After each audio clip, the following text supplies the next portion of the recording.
Jody, I need you to step out. I have my attorney. That's great. Step out of the house. No, I'm not going to step out of the Step house. out of the house. Whoa. Wait a minute, how do you come to my house? She's under arrest. I can help you. I have to stay. Yeah, you need to wait outside. Right off the bat, law enforcement instructs Jody to step out of the house with a lawyer present. Despite this, Jody digs in her heels, refusing to leave, and amps up the tension. The officers persist, signaling the start of a heated confrontation. You won't believe what unfolds next. Jody, I need you to step out. I have my attorney. That's great. Step out of the house. No, I'm not going to step out of Step the out of the house. house. Whoa. Wait a minute, how do you come to my house? Just place your hand on your back for me. Perfect. The arrest and subsequent convictions of former mom influencer and vlogger Ruby Franke, as well as her business partner Jody Hildebrandt, continue to make headlines across the nation. The two have been behind bars since August, after Franke's 12-year-old son escaped through a window of what some would refer to as a house of hell and went to a nearby home asking for help. What unfolds next is a tough watch. We delve into RF's desperate flight from home, covering hundreds of miles. After reaching safety, a concerned neighbor dials 911, giving a harrowing account of RF's condition, marked by emaciation and injuries wrapped in duct tape. This crucial call sparks immediate police action. Brace yourself. The ensuing scenes are even more harrowing. The house RF escaped from was hundreds of miles away from his family's home in northern Utah. The man who called 911 to help RF said the home he escaped from actually belonged to Jody Hildebrandt. Hildebrandt's neighbor then can be heard making an emotional plea to a 911 dispatcher. We know there's been problems at this neighbor's house. He's emaciated, he's got tape around his leg, he's hungry, and he's thirsty. And he asked us to call the police. So he's very afraid. This kid has obviously been... The tension skyrockets here. First responders rush in, and RF receives urgent care on site, revealing his restraints included not just duct tape, but also saran wrap, courtesy of Hildebrandt. This pivotal moment delivers the first tangible proof of violence as RF shares his ordeal with the police. The clip concludes with officers gearing up to raid the house, hinting at more explosive discoveries ahead. Wait till you see what's inside. Police and EMTs respond to the scene where they are seen treating RF inside an ambulance. Who put the ropes on you? He reportedly told the officer Hildebrandt wrapped him in the duct tape and saran wrap. Police officers, open up! Got movement right here. Right there. Contact. Open the door! Jody, I need you to step out. I have my attorney. That's great. Step out of the house. The revelations grow increasingly chilling. Amid the house search, officers find another child, EF, hidden in a closet, displaying clear signs of severe neglect and terror. This grim find confirms the ongoing violence and compounds the charges facing Franke and Hildebrandt. EF's dire state and the squalid conditions she was found in add an urgent, shocking element to the ongoing rescue efforts. What comes next will reveal the shocking conditions within the home. During the search, police find one of RF's siblings, who we are referring to as EF. She was found inside a closet with her head shaved, sitting on the floor in complete silence, visibly afraid to leave. Hi, I'm a police officer. Are you going to put a union here? Hey, you okay? Is this just you in here? I'm Sergeant Tobler. What's your name? I just have one. Where's your sister at? You okay? Huh? You doing okay?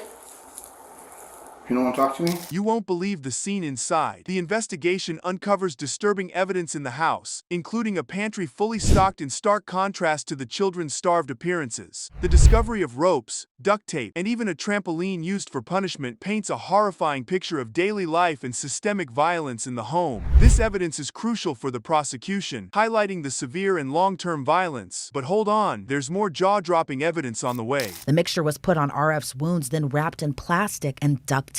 Located near a stack of journals was rolls of duct tape, which was used to bound the children's hands and feet, as well as saran wrap. In the bathroom, officers also found surgical sponges, medical tape, and bandages. In one of the many bedrooms in the home was a small trampoline reportedly used as a form of punishment. The punishment reportedly involved making the children jump on the small trampoline for hours outside in the blistering Utah summer. In the basement, investigators found storage bins, several stacked boxes, and different sets of weights, which was also also used as a form of punishment, as the children were bound to the rope, which was then tied to the weights. The silence is deafening here. Ruby Franca remains tight-lipped during police interrogations, opting to wait for her lawyer, showcasing her approach to the mounting charges. This silence against the backdrop of damning physical evidence at the scene adds a complex layer to the unfolding legal drama. The next segment will dive into Hildebrandt's handling of the situation. Frankie herself, who drove hundreds of miles to Hildebrandt's home, also reportedly never asked if her own children were okay. When Frankie is carted off to the back of the squad car, she seems stoic, still not saying a word. Ruby, what's your last name? Just so I could tell them I'm transferring. Control traffic 13. I'll be transferring Ruby to number 12. I'll give you my beginning here in a minute. See how Hildebrandt manages the heat. Like Franca, Hildebrandt holds off on discussing case specifics until her attorney arrives. Despite seeming willing to cooperate initially, her reliance on legal advice and her tight-lipped strategy might seem like maneuvers to control the narrative or dodge self-incrimination. This interaction highlights the defensive tactics being orchestrated. You won't believe what Meanwhile, during Hildebrandt's police interview, she did answer an initial question from detectives, but even as she maintained she had nothing to hide, said she'll also wait for her attorney. Do you want to answer that? Or you don't want to talk to us about anything? So yeah, this is just your chance to tell us. We're just trying to get your side of the story. So it's your chance to do that, but it's up to you. We're just here to talk. And I mean, I'm not asking any criminal questions. If you don't want to talk to us, just let us know and we'll be done. I've already told you. Tune in to their candid words. Jailhouse recordings capture Franca and Hildebrandt, showing a stark lack of remorse, impacting how the public and the courts view them. These conversations unveil their mindsets, appearing indifferent to the children's suffering, which becomes a pivotal aspect of the case. The evidence from these calls is incriminating and shapes the trajectory of their legal battles. Coming up, the tearful pleas during sentencing. After both Hildebrandt and Frankie were arrested and charged with several counts of felony child abuse, recorded jail phone calls revealed another grim picture that both showed no remorse for anything Frankie's children went through. I'm wondering if they went to Sherry to ask her questions. These bookings are public. I know they are. And a couple of months ago, Business Insider was reaching out to me, and I ignored their email. But I'm going dark. This is a witch hunt. BYU. I'm not at BYU anymore, so I don't know how they're going to find me. Maybe it was a blessing. This is a witch hunt. The courtroom's final words are a tearjerker. At sentencing, both Franca and Hildebrandt voice their intentions to reform, with Franca visibly emotional, vowing to correct her harmful behaviors. Hildebrandt declares her love for the children and her decision to plead to protect them from the trauma of a trial. This intense courtroom drama blends defensive claims with emotional appeals as they confront the fallout of their actions. What unfolds next in their saga is a must-see. During sentencing, Frankie fought back tears as she told a judge she's committed to unlearning her toxic behavior and will serve a prison sentence for as long as she needs. Hildebrandt told the court that she sincerely loved the children, and one of the reasons she pleaded guilty was to avoid trial so the children didn't relive it. Meanwhile, Frankie's children, RF and EF, have reportedly been placed in foster care together while their father seeks to regain custody. Get ready for a wild ride. Officers approach the last house on the street, which is significant because it's the location where the incident occurred. This moment sets the context for the investigation as officers prepare to enter the home. The description suggests a typical residential setup, indicating nothing out of the ordinary from the outside. Just you wait, it's about to get real interesting. This one, right? Well, the thing was there was a court and then a court. Yeah. But it did show the far dead end. But it's the one in the corner. Okay, and this is the very last house at the dead end on the right, correct? Things are heating up. Officers confirm the address, 4414, as they get ready to enter the premises. This step is crucial for ensuring they are at the correct location before proceeding with their operation. The confirmation of the address signals the start of a detailed investigation within the home. Brace yourself, the tension's about to escalate. 4414? Is that right? 4414. Alright, we're on the back side. It looks like there's a egress right there. So we're trying to get out on that here.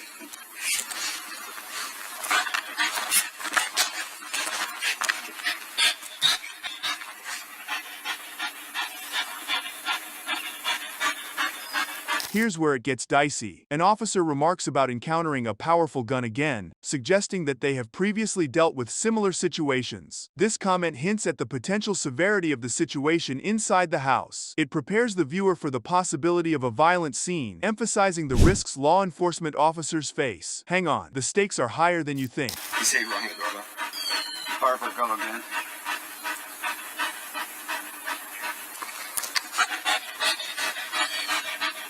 I don't see any open doors.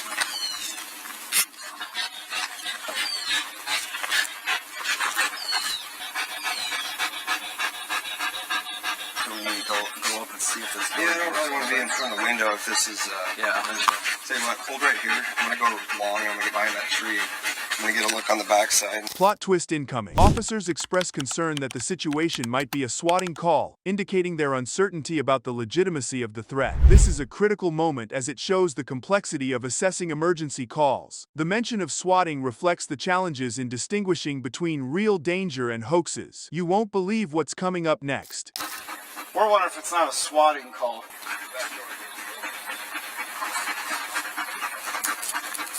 Okay. Sarge, you want to come with me since he's covering? So right at the end of this landing here is sitting open, so we're going to have windows either way we go, so I think we're just going to have to approach. So you want to come up and be my lethal force, we'll go up and see what we can see. Brown, Sarge and I are going to approach. And the plot thickens. Officers inside the house make contact with a subject, marking the first interaction between law enforcement and individuals inside. This interaction is pivotal as it begins the process of understanding the events that occurred. The moment also sets the stage for further discoveries as the investigation progresses. Gear up, it only spirals from here. What's that? We got contact with one subject in the house. Talking to him. All right, wait on the floor right there. You down here by yourself? There is a subject down.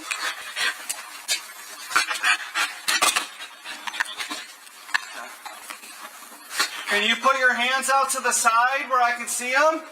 I have my hand on my foot. Wait a minute. Is there more than one? There's two, yeah. Okay. This guy looks like he's got a gunshot to the head. 115.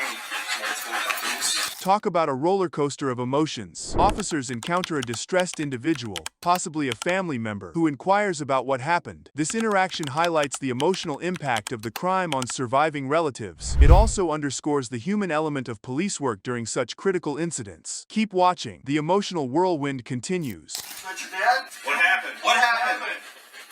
He came down. There was a man. Who shot your Who dad? else is here? My sister. She's back? Yeah, she's in her room. Is she okay? What's her name? Sabrina? Is that a room right there? You already got this behind us? I got that. Let's just cause a deep launch. The suspense is killer. In an attempt to manage the situation safely, officers demand anyone inside the house to make their presence known. This command is crucial for securing the area and ensuring no further threats are present. It reflects the tension and urgency of the situation as officers work to stabilize the scene. The outcome is about to unfold. Stay glued. Cedar Rapids Police, if anyone's inside, sound off now! Police Department!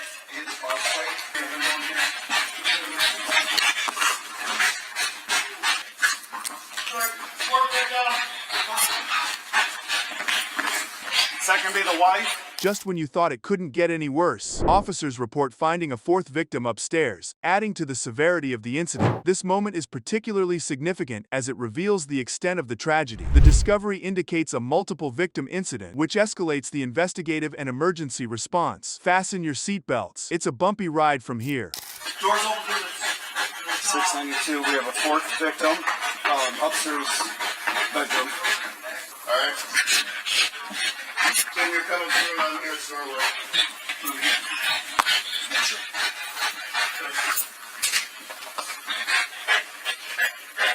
Clear over here.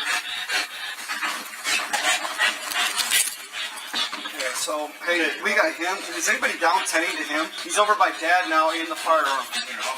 No.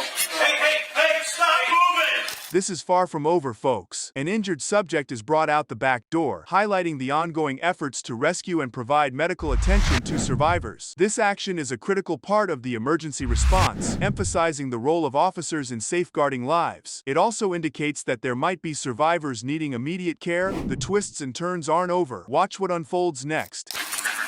Go to the back. They're bringing one subject out the back door who's injured. Okay. One guy.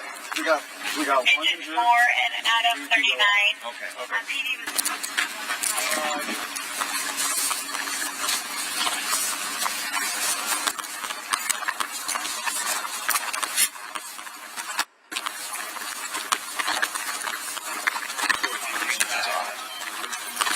Brown, why don't you go with your down?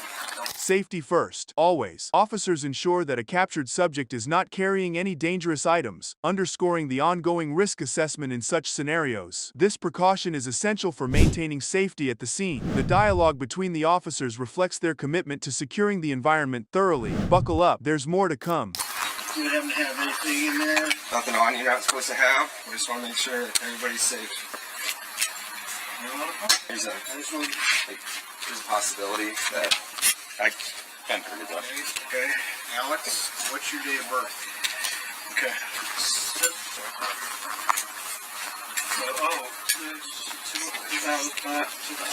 So, 2000. Make you 20 even? 20, right? Yeah. Okay. All right.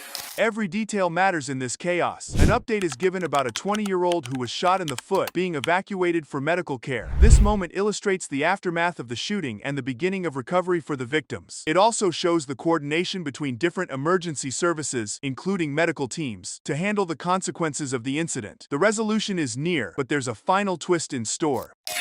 What hospital are you going to? I don't know. Do you prefer or what? I'll take him to Luke's. Luke's? Okay. That's probably closest. From up here, and then Tim Mike's gonna follow him down.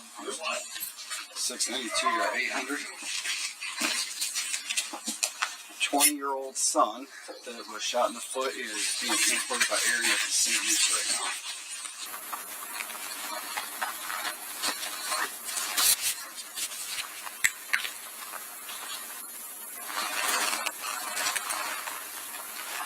Three obvious, and then the 20-year-old is injured to the foot, I believe.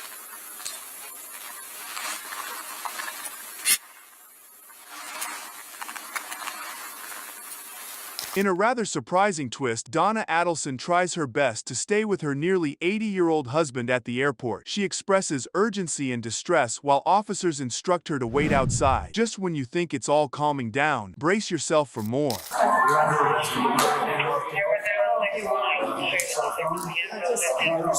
No, I don't want to give it to you. Why do I have to? Because my insurance is not. Why do I have to give it to you? This is evidence. Evidence. She's under arrest. I have to do a break. Let me help you out. I have to stay. Please don't do this. Don't stay.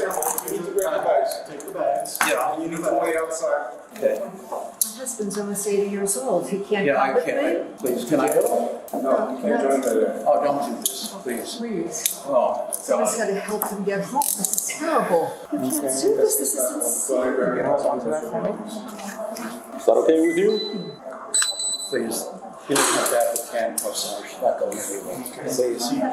Please. Do you have anything in your pocket? No. No. Do you have anything of value in you? No, I Does she have a necklace on? Can you feel the tension? Donna certainly can, as she starts asking about her attorney and where she's headed. She is informed she is being taken to Dade County, which escalates her anxiety about the unfolding events. And oh, it only gets more tangled from here. Can I call my attorney? Okay. You have a passport ready? Where am I going? Oh, just pop anything? Where am I going? You're going to the Dade County jail. Dade County jail. Broward County, right? No, this is right here. The one I'm sorry, remove your earrings.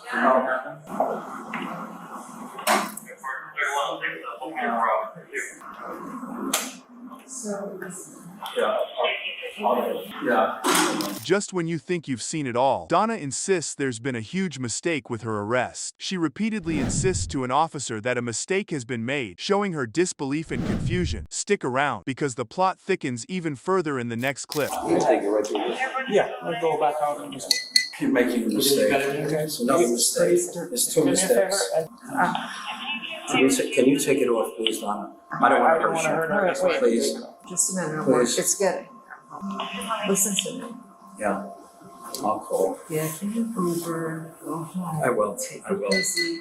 I will. All right. Yes. Here, how? There's anything else in her person that she wants. Oh, but it's coming, sweetheart. I got it. It's coming. Just a second. Do you have her driver's license somewhere in chase? I'm sorry? Her driver's It's in my Yeah. it's in my purse. Yeah. In a rather comedic exchange about meds, Donna discusses her medical needs with an officer, emphasizing that she has medication she needs access to. This shows her concern for her health and well-being while in custody. Fasten your seatbelts, because this ride isn't over yet. If I take them here, what will happen is when you go there, they toss them out. So when you go to there, you will meet the nurse and the doctor, and then they'll work in conjunction with the hospital to get you whatever you need. Yeah, but I don't have a list with me. I know what's. Yes. I have a. Is it multiple or is just one or two? There's a bag of medication in here. Is that what you're asking me? She can take medication. No, I know. I was just trying to find out if it was like one or two. Yeah, if it was one or two, then she maybe could take the name down. Do you need anything else from her? Can I ask you something? Interrupting our regular scheduled drama, a commercial break sneaks in with a law firm ad. A promotional message from a sponsoring law firm is played, discussing the services they offer. This interruption contrasts starkly with the serious nature of the arrest shown in the body cam footage. Don't go anywhere. The dialogue gets even spicier. Okay, we want to thank Morgan & Morgan for sponsoring this body cam video. I mean, I think it's pretty clear from the body cams that we cover that it's not always safe out there. When you're hurt, it can be confusing. It can be scary. You don't really know where to turn. Well, Morgan & Morgan is actually the largest injury law firm in America. And at a time when you already have so much to think about, they're going to make it super easy for you. They have completely modernized the process because you submit claim, you sign contracts, you upload documents, you talk to your whole legal team all on your phone. That's it. An attorney is going to review your case in just 8 clicks. In a moment of mild concern, an officer helps Donna get seated in the car, carefully instructing her to watch her head. An officer helps Donna get seated in the car, showcasing a routine procedure in handling detainees, but also adding a personal touch of care. The next scene is definitely one to watch. Be careful of your head. I will sit first. Put your feet in. Perfect. Thank you. Yeah. Oh, you're welcome.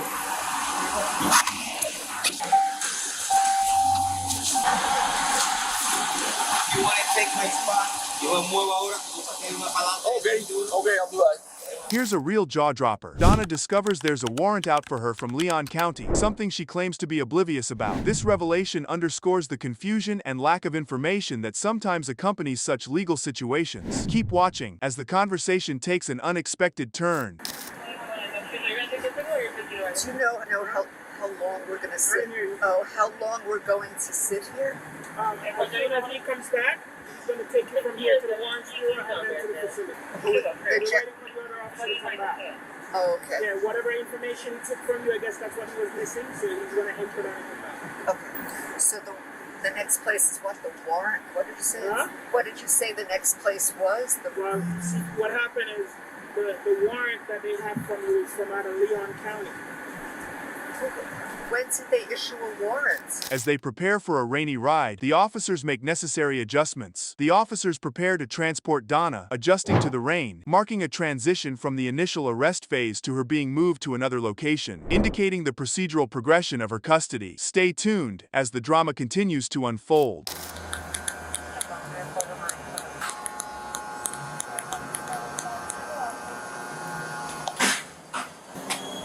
Well, let's stand over there just in case it starts raining. What are you doing, boss?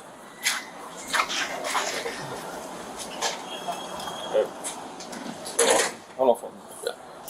Ready for a wild ride? At the start of the video, a Utah County commissioner is caught red-handed using his power to bully law enforcement after his son gets nabbed for an outstanding warrant. He demands the deputy to turn him loose, which the deputy explains he can't do because, well, that's not how things work. Strap in, the drama is just getting started. You want me to sue the son of a county sheriff because he arrested my kid on a false warrant? A Utah County commissioner is accused of using his authority to intimidate law enforcement when his son is arrested for an outstanding warrant. What do you want me to do? I want you to turn him loose. I can't turn him loose, Bruce. Who can? Nobody can. He's been arrested for a warrant. The courts can. And the warrant's false. Huh? The warrant's not false. Here's where things get spicy. During the stop, once officers run Adams's ID, they hit the jackpot with an active warrant. Adams gets all riled up, claiming the warrant's a big fat mistake and that he's already squared away his legal troubles. The stage is set for an even bigger showdown. Okay. I know for a fact I had my turn signal on. Okay. That's why I was surprised you were pulling me over, but whatever. When officials run Adams's ID, they find a warrant out for his arrest. Walk back up there, step out, we place an arrest for a warrant. He has an active warrant. As officials reapproach the vehicle, Adams becomes argumentative. All right, can I get you to step out of the vehicle with me? What are you doing? No, what's going on? Seriously, what's going on? You have a warrant. Do I have a warrant? Adams tells officers the warrant is a mistake, saying he already appeared in court. I don't know how you have a warrant, but it's on our system right now. You have an active warrant out of 7th District Court here in San Juan. Just when you thought it couldn't get more bizarre, Adams grudgingly steps out of his car after a tense chat about the warrant, which he stubbornly insists is an error. He calls his mom to break the news of his arrest, completely baffled and assuring her this isn't some twisted prank. But wait, there's more. Things are about to heat up. Mr. Adams, you do have an active warrant for your arrest. And who issued the warrant, though? The courts have it issued. For what, though? Because I've gone to court for everything. There should not be an active warrant for me anywhere, dude. Eventually, Adams agrees to get out of the vehicle. After that, he calls his mom. What's that? I'm calling my parents. Okay, you can call them. I'm going to put you in touch real quick. I'm getting arrested. Apparently, they say that there's a warrant out for my arrest on, and there's not. But I'm out by Eastland. I'm getting arrested right now. Eastland. And they're arresting me right now. The cops are, Mom. Who else would arrest me? Adams repeatedly tells his mom the call is not a joke. I'm going to jail. Mom, they are handcuffing me right now. I've asked them for the warrant, and they don't tell me anything about a search warrant. Imagine this. Adams is now in the back of a squad car, still trying to wrap his head around the warrant. Deputies list off charges including burglary and theft, all familiar to Adams from a supposedly resolved case. The confusion mounts, and so does the frustration. The next part, it's a doozy. Well, then my question is who... This is a joke. This is seriously the biggest joke I've ever heard of. When you turned on your lights, I knew there was some bull going on. It was issued October 13th. For what? It's when the warrant was issued. For what? It has some felony charges, burglary charges. Dude, I've been to court for that. No, I've been to court for that. All right, listen to this officer. Well, if I've been to court, then why am I getting arrested? I don't know. I don't know what all the court's purposes are for filing the warrant. All I know is there is a warrant, okay? So that's going to be up to you and the courts to be able to figure that out, all right? Officials eventually read off the list of charges against him. You can cut the tension with a knife. Deputy Holyoke, feeling the heat from Bruce Adams, calls his boss to see if showing the warrant is above board. Eventually, he gets the green light to reveal the warrant, confirming its active status and a laundry list of charges. Next up, Bruce's reaction is a scene stealer. You already took him to jail? They took him to jail and I stayed here with the car. Why? For a warrant. Who do I call to find out? To find out the warrant? You're a police officer. Tell me who I call to find out why he's in jail. Deputy Holyoke then calls his boss, asking whether he's allowed to show Adams his son's warrant. Hey, boss. Hey, so I got Bruce Adams here. Braden took Kenneth to jail on a warrant. Can I show Bruce the warrant? What's the protocol there? Yeah, he's pretty mad. Eventually, the deputy is given the okay to show Adams the warrant. I gotta be careful with this stuff, Bruce. You understand that. That's the warrant. Okay, so it says warrant status active. Hold on to your seats, folks. Bruce Adams challenges the legitimacy of the arrest, asserting his son had settled these matters through a plea of abeyance. The tension skyrockets as Bruce threatens to take legal action if things don't go their way. How will this power play in? You won't believe what happens next. Adams pushes back, saying his son has already been to court and accepted a plea of abeyance. Hell, he's been to court and been charged. He has a plea of abeyance on all that. I don't know, Bruce. I have no idea. Who knows? The courts. The courts are the only ones who know. I can't get to the court until Monday. Right. Because of son of a false arrest. You saw the warrant right there. I showed you the warrant. He's been charged with that, and he has a plea of abeyance on all of it. Adams then asked the deputy to release his son from jail. What do you want me to do? I want you to turn him loose. I can't turn him loose, Bruce. And for the grand finale, the video wraps up with the news that Kenneth Adams was released from jail a few days later, and the controversial warrant was pulled back. Bruce Adams stays mum when asked to comment on the debacle. This saga has definitely left its mark on everyone involved. What a roller coaster. After that, he threatens to pursue legal action against the county. You want me to sue the son of a county sheriff because he arrested my kid on a false warrant? The warrant's right there. Kenneth Adams was released from jail days after his arrest, and the warrant was later withdrawn. Law and Crime Network reached out to Bruce Adams for a comment on this story, but have not yet heard back.